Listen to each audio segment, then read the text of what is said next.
Thank you for Patreon now for donating to the Patreon. Hey guys, this video is all back into the Card Fight Vanguard deck profile. So if you guys enjoyed the type, comment, subscribe, and start, shall we? This time we're covering Avantgarda, set 9 for Brandt. Oh, I don't like this deck. And I'm already mad too, because for the record, it's Friday, January 27th, aka the day episode 3 comes out. I just watched episode 3. Here's the one thing I'll give it. It had animation, which sounds like a compliment, but when you're me, and the last thing you look for in an anime is animations, we're already off to a bad start. I'm just saying that now, so I'm already in a bad mood, and I'm covering my least favorite deck from Brandt, or just from set 9 in general, so let's go ahead and get this started and see how much of my bad mood from watching that episode seeped into this. And we'll see. Feature me. That probably isn't going to be editing this video because I'm probably going to edit this video right after. Please, hopefully let the feature be better and let us have good stuff to look forward to for that one card that I kind of just spoiled. Anyways, first up we'll have our starter today, and that is Blue Deathster Sora Piriod. Grade 0 boost, 5k shield, 6k base, on road point, 1 second draw card. Okay.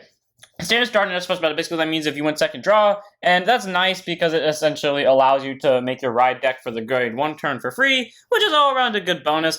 My thing is, this deck is definitely one of the more unique decks. I mean, definitely not the most unique deck as proven today, but it is one of the more unique decks because it requires the starter to be in soul for the main grade 3 to go off, which I don't argue from a lore perspective because they're all robots and this one I'm assuming pilots them, but I feel like logically it shouldn't make sense that a grade 0 is the whole reason the deck is able to play, because if you lose the grade 0, you immediately lose the game, essentially. So, one of this in the ride deck, for once the starter actually matters, because if you don't have the starter, the deck literally cannot function, so one of.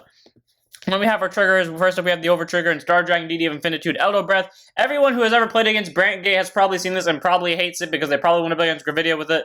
So grade 0 boost 50k shield, 5k power. Over Trigger, you only have one Over Trigger in your deck. If it's triggers my card, draw a card, choose one music is supposed to move for the turn, and reveal it during your draw check, activate its additional effect, which is double the power and critical of all your throwing units until end of turn. Increase to double the power and critical when activated. So essentially, if this is your first drive check of the turn, someone on your board's power is going to 2 million and something on most of your board is probably going into the high 30s/40s, unless you already popped up their numbers, and they're probably going somewhere in the 80s, and all their criticals are at least becoming 2, unless they're all flat 0. So essentially, Eldobreath is a you are fucked this turn trigger, unless you have PGs. And honestly, it's a good over. Like, it's genuinely like a game ender. Like, that's what you would expect from an over to do outside of the 1 million, and I like that skill about it. The downside is, everyone has probably seen it because Gravidia is a thing, and everyone has probably died to it and now has hate against it. I feel like Gravidia might be the reason why people hate overs. I mean, I know it was from Premium and Springfest and all that, but I feel like Gravidia might have just been like, the start thing. Like, it seeped a little bit from Gravidia, and then, everything that happened in Springfest kind of just collided with it, and that's what made it big burst. But anyways, one of the Over-Trigger Eldobreath, it's instant death the second you see it, essentially. Then we have our normal triggers. First up, we have 3 copies of Untitled Connector. Grade 0 boost, 5k shield, 4k power. Draw your team's guard circle. Opponent's vanguards are grade 3 guards plus 5k shield.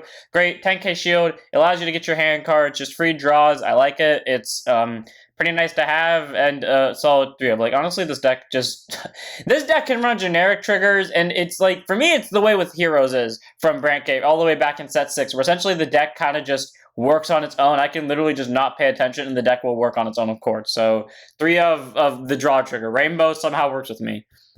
And then we have 4 copies of Patrol Robo Decker Cop. Grade 0 boost, 15k shield, 4k power, critical trigger, Eldobreath, then about a boost to put it to soul, choose a unit, it gets plus 2k for the turn. Okay, technically, you don't need this because there's only 2 cards in this deck that's soul. Actually, there's only 1 card in this deck that's Soul Blast, and honestly, you're probably going to most likely avoid Sora Piriod Soul Blasting the entire game, so you're probably fine, honestly. But hey, running those soul charging critters, I guess, is good to have, and also the fact that it's extra criticals. You have a deck that has a restanding Vanguard, you're dumb not to run extra crits, even if you're Vanguard, unless your Vanguard gains extra crits, which it doesn't in this case. So, fair enough. Might as well run the rainbow of 4 of crits, 3 of draws. Like, if you're not gonna, run the next trigger I'm gonna talk about, at least run these 2, because honestly, getting the crits is fun, and getting the hand cards to make sure you have orders to play on the next turn, and also just make sure you have units to beat your opponent with is fun. So, 4 of crits. Then we have 4 fronts in Transforming Heavy Machinery, Heavy Coastalian, Grade 0 boost, 15k shield, 5k power, standard front. Literally nothing special about it. If you're wondering why I'm not running the 20k front, if you don't know, go watch any video that has an archetype in it, and then go watch another video that doesn't have an archetype in it, and you'll understand the reason why. But for those of you that don't know, I don't like running archetypal cards outside of their archetypes. It bothers me immensely, and I hate seeing it, which is why I'm not running Cardinal, Draco, and Pyro in this deck. Not that I think that's a good idea, I'm just saying I hate doing it, so I'm not going to do it. So, 4 of the front, which, by the way, Great God has the shittiest timing when I want the deck to lose. Because every time I want it to lose, this comes up one way or another. I don't know why. I joke about this deck being like, I mean, I know everyone jokes about it being like Blau's Reborn, but for those of you that don't know, me and Blaus have history. Not good history. Bad history. Specifically, Blau screwing me over on numerous occasions with the front triggers. And yeah, this is just continuing that story. So, 4 of Heavy Castalian. It is proving that Blaus exist in D and are still choosing to screw me over instead of being nice to me. Then we have 4 copies of the Heal Alter Rate Spear Dragon, graded to a boost, 15k shield, 5k power. Standard heal, no special about it. I don't like the effect heals. They're too situational for me. If you want to run the effect heals, go ahead. But I'd rather have the normal heals that just have the 15k shield anyway, instead of having the 10k that only goes up to 25 in a specific circumstance. So we run rainbows. If you want to, run 8 crits just because restanding Vanguard. But otherwise, run the rainbow because front triggers are deadly. Then we have our orders, or not orders, just grade 1s. So we start off with an order, though. 2 copies of Disruption Strategy Sprite. So grade 1 normal, or sorry, set order after set order's play, put it to your order zone. Autos put into your soul from your order zone. Choose one of your opponent's rear guards, murder it. Choose a Vanguard, it gets +5. Great. So there's only one way to send stuff to soul. I don't know why they only gave us one way to send stuff to soul, but fair enough. But essentially, you get a free rear guard kill, and you get +5, and then via the Vanguard skill, you get another draw, and you get another +5. So great, it gets rid of your opponent's rear guards that are pesky, and it can also add numbers. All around, it's a pretty good order. The only way this could be better is if it specifically said circle instead of rear guard circle, or like instead of rear guard, because the thing is with it choosing a rear guard, if it has resist or it can't be chosen by effects, then you can't kill something. So it could have been better if it said circle, but hey, it's still good. It gets that stuff all the way for free, and there's no reason not to like it, so 2 of. Then we have 2 copies of Rough Trample Monster Megagrago. Grade 1 boost, 5k shield, 8k base, taking back presence thanks to the fact of the more blue Deathster cards we have. Auto rear when the attack it boosted hits anything, countercharge 1. Okay, all around pretty great. You know, having a restanding Vanguard that can make on-hit pressure this, or like having a back row of these back when I ran it at 4 was very dangerous. I mean, I don't run it at 4 because again, the blue Deathstar theming, but hey, if you want to run it at 4, I promise you it works. It's fucking terrifying. But getting those free countercharges is really helpful, especially because the deck doesn't really, like, if we take away the outside support, the deck plays almost no counterblast whatsoever. In fact, technically, it only plays 1 card that has counterblast. And then in terms of solo, it's pretty much evened out. So, like, in reality, if you run this card in your deck, it's just on-hit pressure for free. And now with the outside support, yeah, it's counterblast heavy-ish, but having Megagrago there just kind of makes it so now you kind of have to guard this, and then you want to take the Vanguard because you want to damage, but then you're also going to give them restand. It's all around very front pressure, and it's a nice 2 of. Obviously, run it at 4 if you're actually trying to play competitive with this deck because free countercharge on hit, but again, I like the blue Deathstar theme to 2 of. Then we have 4 PGs in Planet Wall Dragon, grade 1 boost, 0 soul, 6k base. Continuous Sentinel, you may have to 4 Sentinel in deck, and always put in guard circle. Choose one of your units, it cannot be hit the battle, and if your hands choose a card, choose a card from hand, discard it. Standard PG, no special basically means if this is only one card in your hand when you place it on guard circle, you don't have to discard one. That's great because that means you can be as aggressive as you want in the early game, and this deck can kind of be aggressive as you want in the early game if you really want to go all in with it. And, you know, when your opponent counterattacks you on grade 3 turn because you literally went all in, you can at least use this to defend yourself from really big attacks, and you'll pretty much be good for the turn, unless your opponent proceeds to stack the over on you and then proceeds to win the game on that turn anyways. So all around, it's a nice PG to have. You know, you can really run any of the 2 PGs, whether this be Violate or Planet Wall. It's really up to you. If you're wondering why I don't run the Blitz Order PG, is because it is not a unit, and there are times where you have to call PGs to kill your opponent. I have been in those situations numerous times. There's also those times where you just call PG to call PG. I have also been in those situations numerous times because I fucking felt like it. So, and those somehow won me the game. So 4 of Planet Wall. You can run the Blitz PG if you want as a 1 of tech because you can only run 1 of it, but I'd rather have the 4 Planet Walls because it's a unit and it's free a good chunk of time while the Blitz PG is only free against triple drivers. So 4 Planet Wall. Good PG. Then we have 4 copies of Blue Deathster Ruri Tuning, who I originally thought was shit when I first saw her, and then I realized what her skill can actually do. So a grade 1 boost by Shield, base, act, rear, hard ones per turn, or not hard ones per turn, just once per turn. Soul Blasting 1 and discarding 1. Choose a grade 1 strategy from your drop zone, put it to your hand. Okay, so we only have 1 strategy, and it's Sprite. So this is only essentially a possibly either Soul Blast Sprite out and discard something and then just get the hand card back. So essentially it was for free, kind of. Or Soul Blast out anything, discard Sprite, and then just add it back to hand for some reason. Like, it's not bad. It really isn't. But the grade 3 order is 10 times better, and once you get to like the chance where you can go into the grade 3 order, the only reason why you wouldn't use the grade 3 order is if in the situation where you can't win, or like your opponent has a fuck ton of guarding power, and you ain't bringing it past that for a few turns. So it's not bad for essentially getting in my opinion, the second best one, but it's kind of like meh, it's okay case card, but it's still a good 4-of just because again it can recycle order, so might as well, and it can also trigger on discard effects, so great. Then we have our last grade 1. It's the grade 1 of the ride deck. 1 copy of Blue Deathster Dark Justiciar Fendanius. Grade 1 boost by Shield, base. Auto controlled upon by Blue Deathstar Sky Enforce Stelvan. If your soul has Blue Deathstar Sword Piriod in it, search your deck for up to 1 grade 1 strategy card, reveal it, put it to your hand, and shuffle your deck. And if you do not reveal a card, you may call this card to regard. So I do like how it doesn't require you to specifically grab Sprite. It can grab any of them, which is great. So in the future, when they print more, we can get more with him.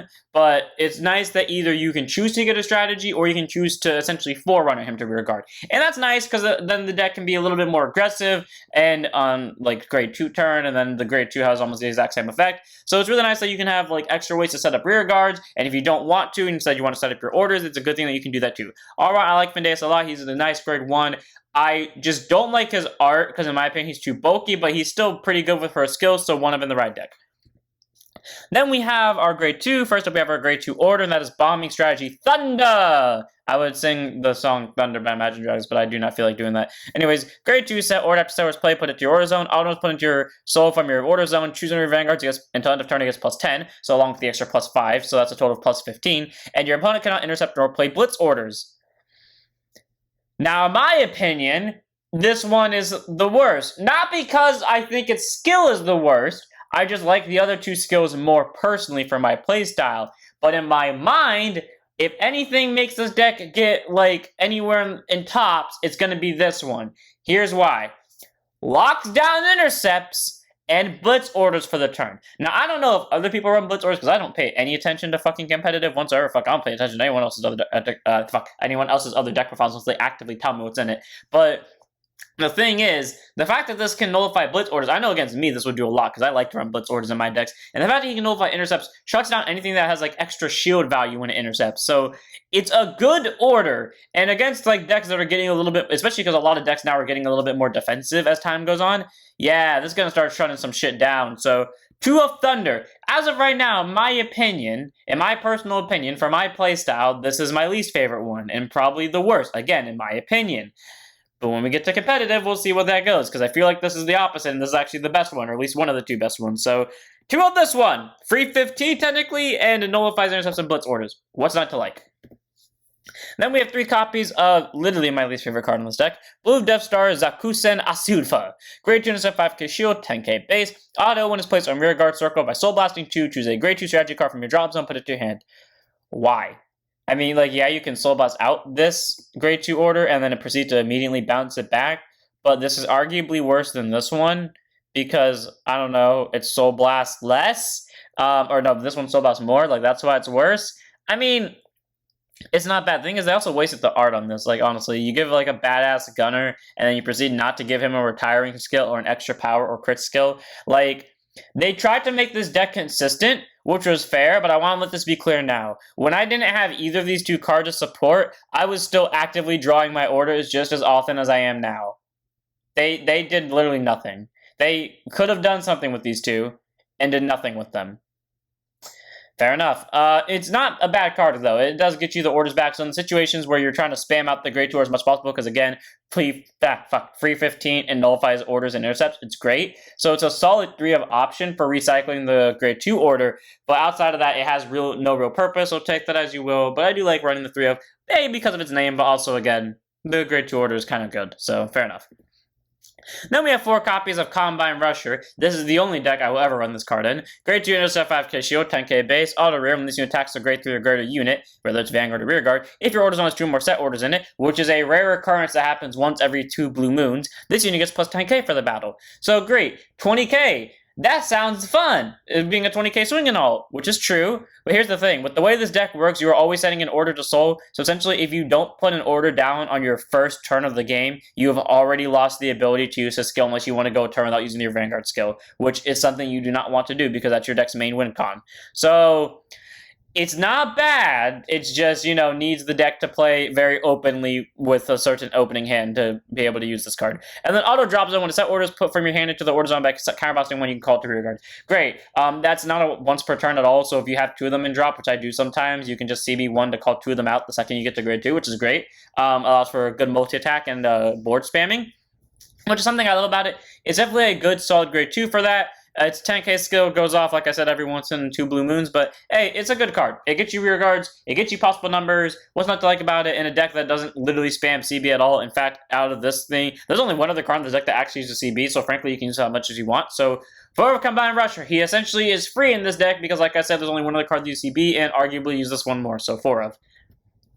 Then we have our last grade 2, it's the grade 2 of the ride deck, 1 copy of Blue Deathster Sky and Fencer Stalvan, grade 2 intercept 5k shield, 10k base, auto sold upon by a grade 3 with Avantgarda in its card name, so it's not specifically the Avantgarda we have now, so if they give us another one, we can use it. If your soul has Blue Deathster Sora Piriod in it, search your deck for up to 1 grade 2 strategy card, reveal it, put it in your hand, and shuffle your deck, and if you do not reveal a card, you may call this card to rear guard. So again, you do not have to add a strategy to your hand if you don't want to, but if you don't, then you get to call it, this thing to rear guard, and if you do add a card, well, you got your free 10k order that nullifies intercepts or blitz orders or whatever other strategy grade 2 order they choose to give us. All around, not a bad skill. I do like the fact that these guys can call themselves out to rear guard. I like that skill. I do wish they had rear guard skills to benefit from it, but they didn't give us that until Unica, which honestly, considering what Unica's skills do, I am okay with that. So 1 of in the ride deck, Stalvine. You are a good grade 2 just for the fact that you can either call yourself or get the deck a set order. That's how all Brandt Gates ride line should have been, in my opinion. Then move on to grade 3s. We have our grade 3 set order, 3 copies of Shock Strategy Gale. Grade 3 set order after Sora's play, put it to your order zone, and auto is put into your soul from your order zone. If your opponent's Vanguard's a grade 3 or greater, so the only one that requires the opponent's grade to be in account for this. Choose one of your Vanguards till end of turn. It gets auto van when this unit attacks. All your farm units get plus 5k for the turn. Meaning, essentially, if your Vanguard's re-standing, your entire farm row got plus 10. Which is good, you know, gives more numbers, not a hard once per turn ability, so you can use as much as you want as long as the Vanguard can keep attacking. And it's all around good. Like, the thing I like about these orders a lot is that they're all free, and to literally use Avantgarda's abilities, just put it as order to soul. So all around, it's like a good set of stuff that you use for your power and just like, you know, pressuring the opponent a lot. So I like it a lot. It's a good grade 3 order. It gets numbers, and it does it really well, and you can use it the second you get to grade 3 if your opponent's already at grade 3. Easy 3 of, especially because it's searchable. Because the reason why it's searchable is this motherfucker. Elharton Vogel. Grade 3 channel persona, 13k base at 3 copies. Auto when he's placed on rear guard from anywhere. By counter blasting 1 and soul blasting 1, you search after 1 grade 3, your search your deck or drop for up to 1 grade 3 set order. So this one. Reveal it, put it in your hand, and shuffle your deck if you searched it. And auto rear guard once per turn when a set order is put into your order zone, gets plus 5k for the turn. So great, so the turn he's placed, he's a free 18k, also gets you this. But then also the fact that afterwards, even though he can no longer get you orders once you've played him, he can at least constantly get plus 5, as normally you tend to set 1 more order each turn just to get numbers, and maybe or maybe not call out a Combine Rusher from drop just because you can and you will. All around, it's a good card. It gets you what, in my opinion, is your strongest order. Again, biased, but still. Gets you free 5k, and then also gets another 5k just from having a set order to be played for the turn. It's all around a good card. Always fetch them out from drop and deck, so you can just soul blast one out and then just get it right back. It's a good grade 3, and I like it a lot for that, so I run it as a hard 3. The only ways it could be better is if it put it right into the order zone, but it is what it is. And then we have our last card in the deck, which is Blue Deathster Sky Render Avantgarda. So grade 3 turn persona, 13k base, 1 skill, act Vanguard. Once per turn, if your soul has Blue Deathster Sora Piriod in it, put a strategy card from your order zone into your soul to draw a card, and then to end of turn, this unit gets plus 5k and the following effect, which is auto van once per turn at the end of the battle he attacked. If the attack hit a Vanguard or your persona rolled this turn by counterblasting 1 and discarding 1, stand this unit and lose a drive for the turn. So it's not bad, because essentially this is a free send any of these 3 order cards to your soul in order to draw a card, give +5, all of them at least give you +5 in another way, shape, and form. So he's at the very least at 23 by the end of his first attack, and then he can restand himself if he hit, or if you just simply Persona rolled that turn. This deck is good for the fact that it has 2 alternate ways to restand the Vanguard. First grade 3 turn, pressure the fuck out of the opponent. Second grade 3 turn, kill them because they tried to survive the first grade 3 turn without a restand. It's deadly. My only thing is, it just feels boring. And that's mainly because I had my expectations set for this one, because they said they had a unique thing for their orders. And while, yes, sending them to Soul is definitely unique, I was expecting, you know, something more grandiose, or something at least more exciting than require starter and Soul to be actually able to use your skills, and then proceed just to send set orders to Soul. Like, I expected something a little bit more than that, especially because I've been going on the rant about, like, the extra Vanguard shit like that, where you have to have a Vanguard that restands and stuff like that for a deck to be considered good, or just any deck at this point to have a restand, which I found boring. But hey, you know what? It's fine. This deck is still good. It still hates me like Blouse do, but at least this time I can use the hate against other people, so fair enough. So, all around, it's interesting. It gets that free 5k, it gets the draw, it gets the restand. It's a good card for simplicity, and it literally has only 1 cost. It's definitely not the least cost deck in set 9. That honor belongs to Grafina. No one can prove me wrong on that. Hard followed by Unica, but still, Avantgarda is still among them, with the top 3 being just lowest cost. It's interesting, to say the least. And that's all I have for this video. Hope you guys enjoyed. All around, like, I know I didn't go into too much detail about Avantgarda, but like I said, I don't really like this deck very much. In my opinion, it's just boring. It has me going through Vietnam-style flashbacks with Blouse all over again. And I already have, like, some of my hate directed from Episode 3 of World Dress directed towards here. And I just can't right now. So, I hope you guys enjoyed. Don't forget to like, comment, subscribe, join Discord, follow Twitch, and I'll see you all in the next one. Don't forget to stand up your Vanguards. Thank you.